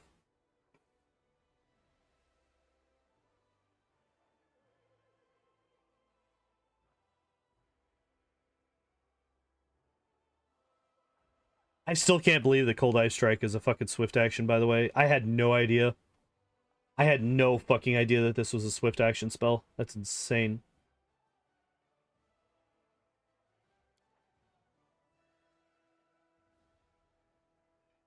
Yeah, why conjuration? This is trash. Don't do this. This is bad. Don't do this.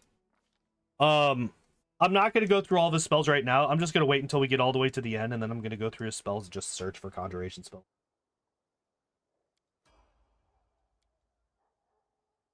Well, we're continuing on with the trend of really shitty mythic choices. So we got toughness mythic now. I feel like I've beaten that one to death, so Hellfire with Cold Ice Strike, yeah. And like another the recommendation from my why am I only at 1400 bitrate? Why is my bitrate dead? Stop it. Stop being dead, bitrate. All right, we're back.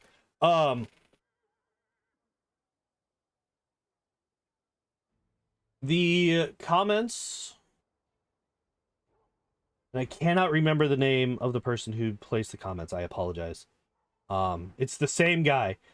It's the same guy. He's been commenting consistently on my videos lately about this stuff, throwing in different ideas and arguing different points, which I really appreciate, because he's arguing them from a standpoint of hey, you know, if you tried, like, you're wrong, like he'll let me know when I'm wrong about stuff, but he won't be a dick about it, which I appreciate. I like it when people let me know that I'm wrong.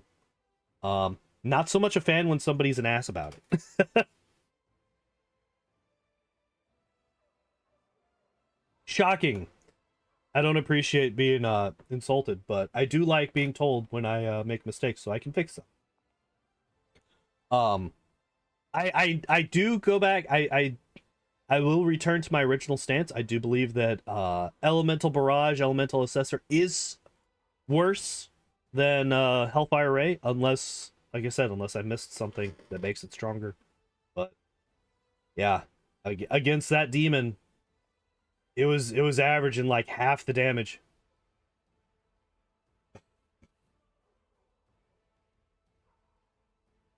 Anyway, yeah, Toughness Mythic sucks balls. I hate it. I hate it, I hate it, I hate it. Yep, we're just getting more wisdom. Greater spell, okay, sure. Instead of getting spell focus and greater spell focus on one school, and then just getting, what was it, school mastery, the mythic feat. Instead, we're burning 4 normal feats to get spell focus and greater spell focus on both enchantment and conjuration. There's a whole ass mythic feat for that ability, but fuck it, we're gonna do this instead. Enduring spells, yes, we are a buff bot. This is incredibly important for us to get enduring spells. The fact that we don't have a any fuck, why can't I remember? Abundant castings hurts us a lot. Because like if we do this, we got enduring spells, greater enduring spells, abundant casting improved, greater abundant casting, and then we have 1 mythic feat left after that. Like if we were to get all of the fucking mythics that we would want for a buff caster, because a lot of the strongest buffs are single target, which means you're going to need to blow not a lot. You're going to need to blow multiple spell slots to get everybody buffed with those buffs.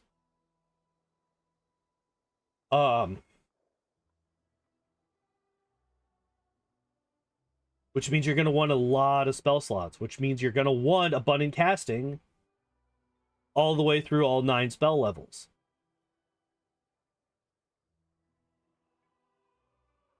Otherwise, you know what hurts enduring spells? Not being able to cast the spells because you're out of spell slots. So, I don't know. I feel like we could have gone without any of these first four mythic fucking choices. Just saying, Owlcat. Probably could have gone without any of them. Augment summoning. Okay, so this right here is probably the only reason that I would take spell focus conjuration if I'm not specifically going for a pit or like stinking cloud or cloud kill or any of those. If I was not specifically going for a build to make use of those spells specifically, augment summoning and superior summoning are the only reasons that I would take spell focus conjuration. I would not take greater spell focus conjuration. And I would also only summon undead. Raise dead. Or what was it? Animate dead, sorry. Raise dead is the bring a person back to life thing. Animate dead. It's the best summoning spell. Yep, there we go. All right, so we're starting to get abundant casting. Okay. Okay. A bit late there, Sosiel, but it's fine. Greater enduring spells. I thought they actually took inspirational leader for once. I was about to lose my mind. So yeah, you do want greater enduring spells. Like, the thing is, like, these 3 right here are really good choices. These are really good choices. You want these choices as a buff caster. You know where they should be? They should be roughly 5 levels before where they are. Just saying. They should be 1, 2, 3, not 5, 6, 7. They should be these 3. These 3 should not exist. None of these 4, these first 4. Stop it, Owlcat. Stop it with the shitty mythics. And then there's superior summoning. There's superior summoning. Okay. Why do we have the enchantments? Fine. It's fine. Also, I would like to ask, why the hell do we have literally nothing. Like, we have toughness, we have heavy armor proficiency, and then literally nothing else makes use of that. Nothing else makes use of the fact that we're supposed to be in melee combat, I guess?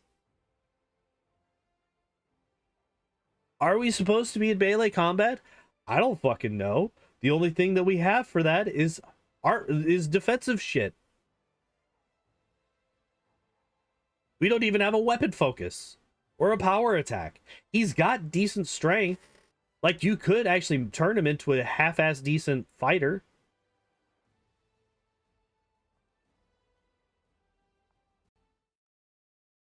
No, stop doing stupids.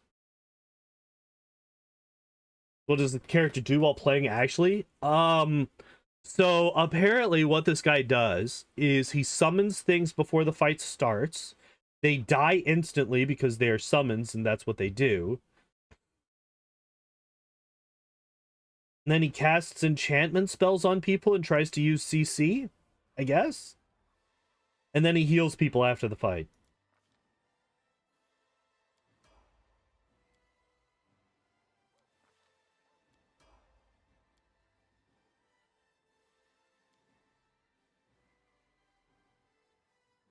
Fucking what? Why? Why? Never take Unstoppable. Never ever take this. Never ever take this. Rupture Restraints is better. It's flat out better. It's never not going to be better than Unstoppable. The reason is because you just ignore the effect. And it ignores more effects than this. This one literally only negates paralyzed, nauseated, and paralyzed, nauseated, and frightened. Also, have consistent wording in your spell descriptions, or in your ability descriptions. Anytime you would become paralyzed, you become staggered instead. If you would become nauseated, you become sickened. And if you you become shaken instead of frightened. They say these first two are very, very similar in their wording. And then the last one, it flips the two abilities. It's not a big deal, but if you want to help somebody understand something quickly, you want to have your wording be consistent. Because the first time, like just now when I was reading through this, I was literally looking at the first ability in each of these three lines. Paralyzed, nauseated, shaken. That's what I looked for. Because I read this first sentence and it says, at any time you would become paralyzed, you become staggered instead. Okay. I then extrapolated that out into the first word, the first status in each of these three sentences, or each of these three sentence fragments, would be the ability that is negated. That's not true. Like I said, it's a small thing. It's a nitpick for sure. Not that big of a deal, but it is something that bugs me.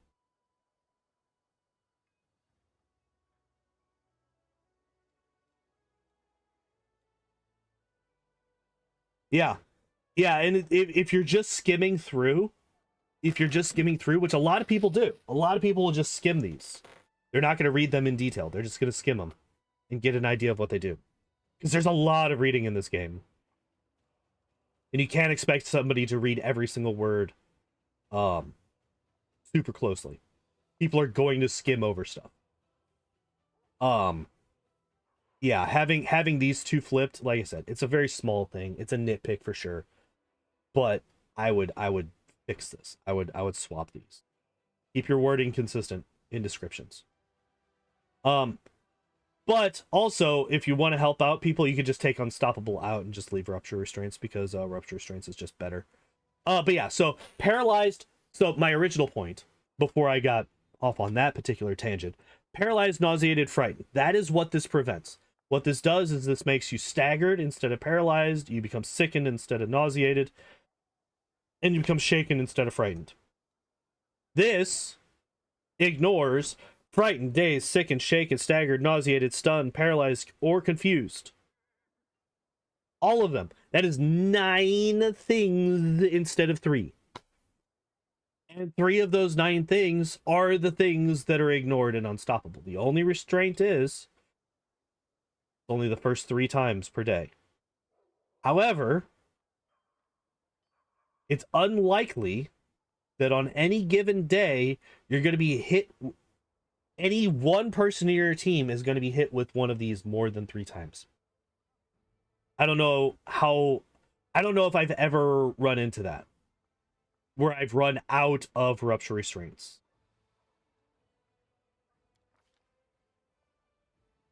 And if you know that you're out, you can just rest. You can just rest. Just rest and get it back, and you're good. You'll be fine, I promise. Level 18, surprise, surprise, we get nothing because we're a cleric, and clerics don't get shit. Level 19, we get improved initiative so that we can do all of the nothing that we do even faster. Super cool, super great. And then we finally get greater abundant casting. Take both? You fucking shut your heretic mouth. You fucking keep your heresy to yourself. So yeah, we finally get greater abundant casting at level 10. So I would like to remind everybody, when exactly do you get level 10 mythic in this game? For those of you who don't remember, it is, what, 2 fights before the final boss? It's like 2 or 3 fights before the final boss, you get mythic rank 10. Hooray! We can now gain extra spell slots, rest in the middle of... Well, you're probably going to rest before the final boss anyway. But, like, what the fuck? Man, like, this is not... Whatever, it's fine. It's fine. And then, hey, look at that. At level 20, we get an odd wisdom and nothing else because we're a cleric. We did it!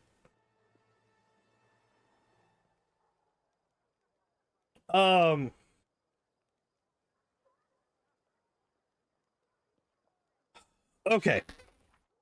Sosiel. Let's take a look at your spells. Can I actually search your spell book?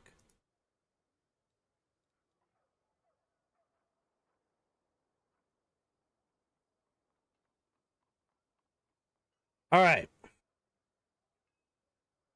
I'm looking for conjuration. Conjuration only. What conjuration spells do we have? We have remove sickness. We have cure light wounds.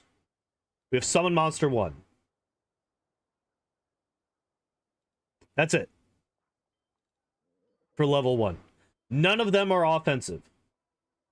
So, spell focus and greater spell focus is useless. Alright, let's try level 2. Blessing of courage and life, a buff spell. Cure moderate wounds, a healing spell. Delay poison, a buff spell.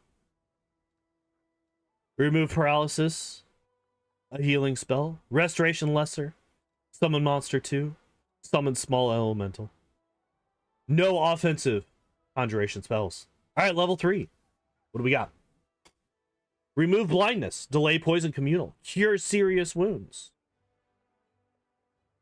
And remove disease and summon monster 3. Again, no offensive conjuration spells. Level 4. What do we got? Cure critical wounds. We've got neutralize poison. Restoration. Summon medium elemental. Summon monster 4. Again, no offensive. What do we got? Breath of life. Cure light wounds mass. Pillar of life. Hey, this one, I mean, like, you know, I keep saying that none of these are offensive. Technically, if you find one of the 3 undead enemies after Dresden,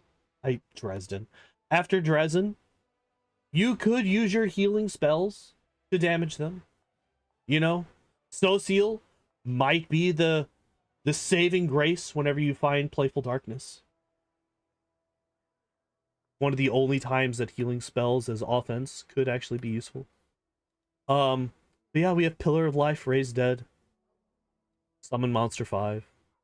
And Vitrap, oh my god, we got one! We got an actual offensive spell. We have one offensive conjuration spell at level 5. All right, let's see if we can keep that up. Do we have any more? We have Chains of Light, another offensive spell. We have 2 of them. We got there. Eagle Soul, heal. Joyful Rapture. Summon Huge Elemental. Summon Monster 6. Which is, for some reason, a domain spell, but that's fine.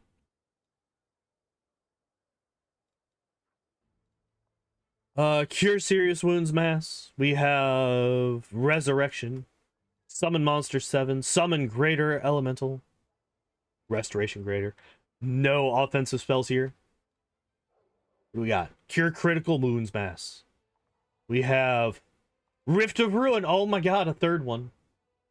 A third one. Summon Elder Elemental. Summon Monster 8. We have a third offensive conjuration spell. And then we have Heal Mass and Summon Monster 9. So 3 total spells. A level 5, a level 6, and a level 8. Are these spells good enough to warrant 2 fucking feats? To thee I say nay. I say nay. Those 3 spells do not. In fact. Actually, it is only 1 foot. It is only 1 feat. Because the other one, obviously, they do want you to be a summoner for some fucking reason. So, conjuration, spell focus conjuration, and then superior and augmented summoning are meant to go into summon monster and summon elemental and animate dead, which is the best one because it's a standard action, not full round. Yeah. There are a few really good enchantment. Overwhelming Presence is obviously one of the strongest enchantment spells. So getting... Oh, by the way, another thing that they kind of forgot about. If we're going to be going for enchantment... Oh, by the way, enchantment usually requires... they're almost entirely mind-affecting effects. Almost every enchantment. Potentially every enchantment. I don't want to go through all of them. Potentially every enchantment, mind-affecting. Emotion. But mostly, always mind-affecting. Most demons are immune to this. Most demons, they're immune to mind-affecting effects. So. Cool.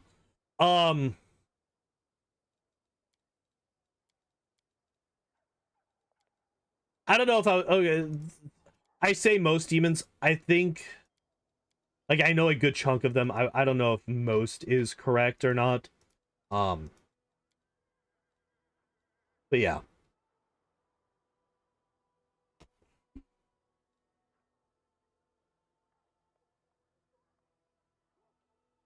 It's bad, okay? The build is bad, and it's bad, and it's bad. We have 40 minutes left.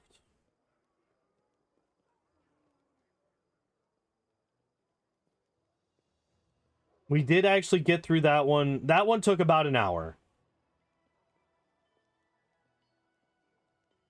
That one took a little under an hour.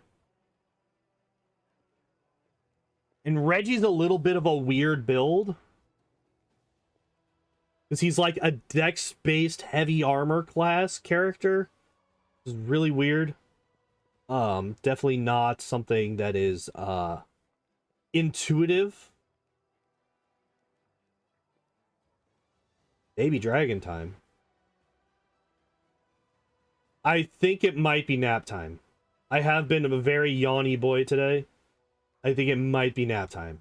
If I'm going to be entirely honest. I think we might just end it a little bit early today. And and I might take a bit of a nap. Because yeah, I did not get to bed on time today. At all. Which is probably why I'm so sleepy. But tomorrow we are going to be continuing to build up our AT-AT. That thing right there. You can see it kind of in the background. We're finally going to be starting box 2 of 4. We finished up box 1 last week. Tomorrow we're going to be starting box 2, continuing to build up the AT-AT while I continue to tear down The Force Awakens. Gonna be talking about that terrible fucking movie while we build up the thing. Thursday, we will be doing a stream on Thursday. Because I did not finish the Dratini run last week, we're going to be continuing it this week. We're going to be continuing it on Thursday. Then Friday, we will be doing the Golbat run. And then Saturday, we are going to be doing something different. We are going to be doing another of these. We're going to be doing another Autobuild stream on Saturday. The reason being is because next week, a new game drops. A game that is the sequel to a game that I played years ago, and I had a lot of fun with. And I would like to try streaming it. I've already bought it. Ready to go. And that game is City Skylines. A very different game from what I normally stream. You don't know what it is? Think SimCity, but better. It came out around the same time as the most recent SimCity game did. I think it was SimCity 4. And it kind of blew that game out of the water in terms of quality. I had a lot of fun with it. I put quite a few hours into it, and the new one comes out on the 24th, so exactly 1 week from today. So, I will be playing that on Tuesdays, at least for a while. We'll see how it goes. And we will be moving the auto builds to Saturdays instead. So that means that we get 2 of them this week.